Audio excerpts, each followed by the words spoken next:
A lot of people think that heroes are the boring characters. They're the most interesting, like complex, like multifaceted characters to me. It genuinely confuses me that people think they're boring. He fights to save lives, but won't kill, and he won't get the job done. And that is a reoccurring trope with heroes that I just love. So I wanted to talk about that a bit. I know you had an example. I'll let you go with your example. Frodo doesn't believe that he could come back from having to go through everything that he is. And so he doesn't want to kill Gollum. Gollum ends up like cutting off some of his fingers and ends up basically killing himself by falling into the volcano because he keeps trying to kill him to get the ring back. And so that's a time that happens. And then like in Star Wars, like Luke doesn't try to kill Vader. He doesn't even try to kill the Emperor. Like, you want me to be angry at you. You want me to like fight back at you, but I'm only going to do it if I feel like I have to protect somebody. Like in Return of the Jedi, the only time Luke gets angry and like fights back is when the Emperor, or not the Emperor, when Vader brings up Leia. If you will not turn to the dark side, then perhaps she will. It's like the time when he gets so upset that he like cuts off Vader's hand and stops because it reminds him of how he has a robotic hand too, and he stops himself. But like, he doesn't get angry at them over himself. He gets angry at them protecting his sister. That's the thing that makes him really upset. And it's not like a thing of like, I want to beat you. It's like, I need to stop you from hurting my sister. And so a lot of things like heroes in everything that you can ever imagine that they do is there's always a time when they could just take the person out. And sometimes people are like, oh, you should have done that, because then they went on to like hurt a bunch of other people. But I always love those that's why I always like the hero characters the most, because it's a really complicated thing to see somebody that's a horrible person that's hurt a lot of people but still want to give them another chance to stop. Even if you think that it's unlikely that they will, you give them like every possible opportunity to do that anyway. The whole fun thing about Return of the Jedi is that the Emperor is like, all your friends are going to die, all of their plans aren't going to work, and then their plans all start working. He has hope, and he believes in the faith that he has with his friends that things will work out in the end because he trusts those people with everything. I've said this a million times about Percy Jackson, but the reason why people are freaking out about him being gone in Heroes of Olympus and stuff is because he had all of the power. He had the opportunity to do whatever he wanted, and he chose to help all of them instead. And so like you're going to build so much trust with people where they're going to spend 6 months of their lives looking for you every single day. And like people like the villains or whatever, they almost like don't understand why people love the heroes like that so much. Cause you brought up Avatar, like Azula is a really good chance. Like Zuko would have been horrible if you just took out Azula when she was like literally having a mental breakdown and like crying. And like the very last scene of the entire thing, like I saw a quote the other day from the voice actress for Azula saying that she never has watched that scene back because she had to like think of things from her actual life to like tap into those emotions, and it made her so upset having to do that she has never watched the scene again because it just reminds her of how she felt in that moment. And like, no, it was not right for Zuko to have like killed Azula in that moment. It wouldn't have been right for Aang to take out Sozin when he was Ozai, when he was literally like powerless and had nothing. It would have been so easy for one of them to like for Sam to just kill Gollum. It would have been Sam. Azula is an interesting example of that. So I know you haven't read the comics. Azula still causes trouble in the comics. I'll just say that without spoiling it if you ever do get a chance to read them.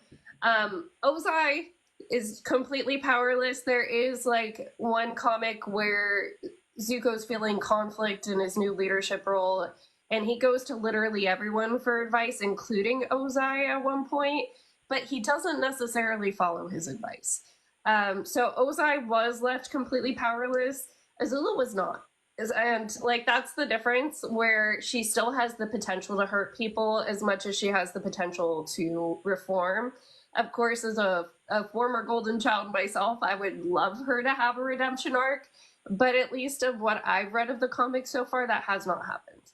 Mm-hmm. And the other example I wanted to talk about is Batman,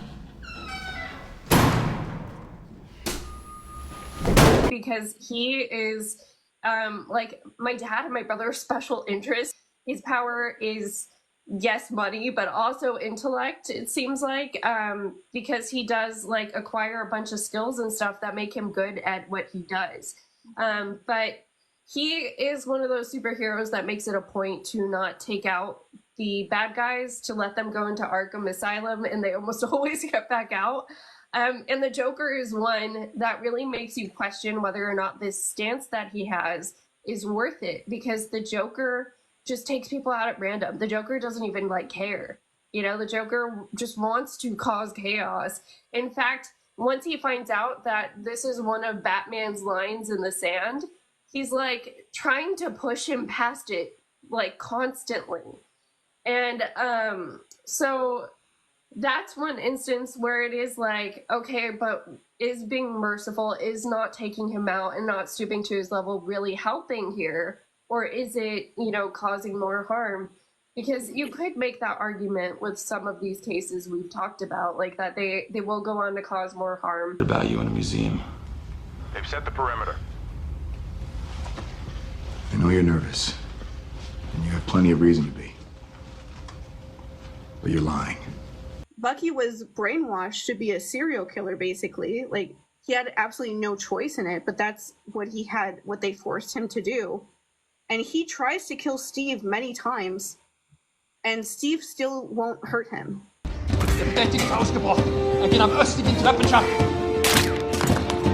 Like, there's the whole storyline between the two of them in the Civil War movie is literally everyone is telling Steve to turn Bucky in or to fight against him. If you have to kill him, you might have to kill him. And he's like, no.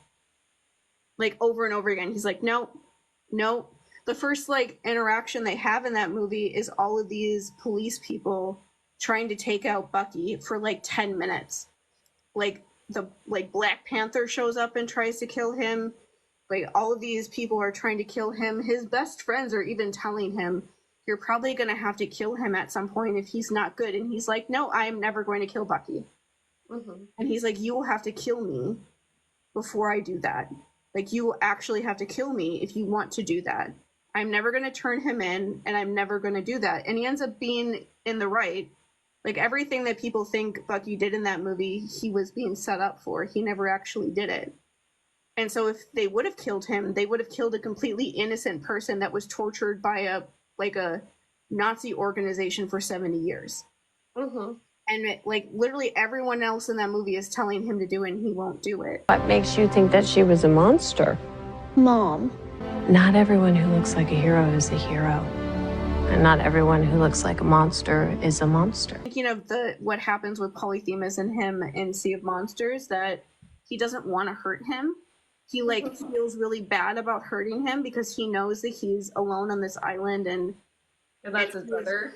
Yeah, and he was horribly hurt by Odysseus long ago, and he even says in that book, like, it wasn't right how Odysseus did that to him.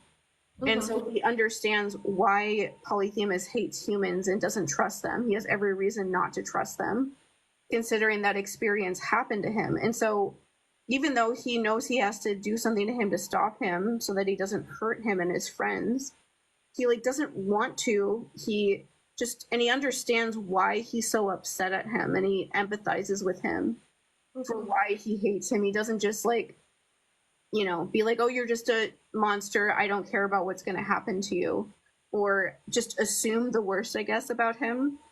Mm-hmm. In the way that like Odysseus kind of does. Like he doesn't even, he's just right away, he's just like, we're just gonna kill all of his sheep.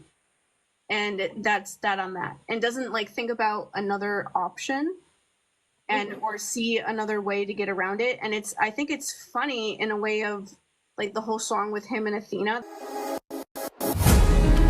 Have you forgotten the lessons I taught you? Athena! That him and Athena are both talking about how like cunning and smart he is, but when it comes to that, he couldn't think of anything else to try but to do the thing that would like instigate things the absolute most with the monster on this island.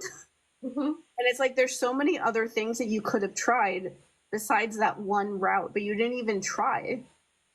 And I think that's why Rick Riordan wrote him like that, or wrote like Polyphemus and their interactions with him that way, because he wanted to give him at least them many chances of trying different things.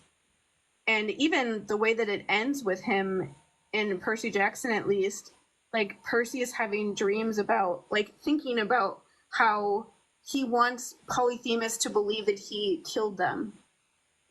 He's okay with him believing that he took them out even though he didn't, because he wants him to feel like he got a win out of something. Yeah. Like he has empathy for him enough where he like is okay with him believing that, like believing that he actually won a fight when he didn't. And I'm just remembering all these different characters that have such big egos that would never be okay with somebody believing that they won when they actually lost. And would feel like they need to like correct them about that. But it, like it's a very like empathetic way of looking at him, and even like all of the like villains in Percy Jackson, he like somewhat can empathize with why they are doing those things, like, or why like certain, like he can figure out the motivations of where like their motivations started off from. Even if he's obviously not okay at all with what they're doing, he can understand where it started from at a certain point, and like recognizes that when he's like fighting them. Yeah. Like that kind of stuff makes him more interesting, because he never does. It's like the irony of characters like that is that they never do what the villains expect them to, and so they usually succeed because they just think about things differently. Yeah. With Percy, I have to wonder if it comes from the fact that he's always been kind of put into you're the bad kid role in the mortal world. And so he's like, okay, everybody automatically thinks I'm bad. What if that's not true for all these monsters? There's something that somebody does in the last book that hurts somebody really important to him. And he still empathizes with that character. And he's sad when that character is killed. And remembers him after that. And remembers him when he's talking to the gods to, like, fix things. So people like him don't have to go through that stuff. And, like, that character tries to kill him and tries to kill people that are really important to him. Like, doesn't show that he's questioning what he believes, but that's how he talks to him. Like, that character is actually a person like that for Percy, where there's a time where he could have taken him out and he didn't. And like people could say maybe that was the wrong choice, but it's like he's never going to be the one to take somebody like that out. He's going to be the one that believes that somebody like that has like there's something in them that has like a chance to turn around.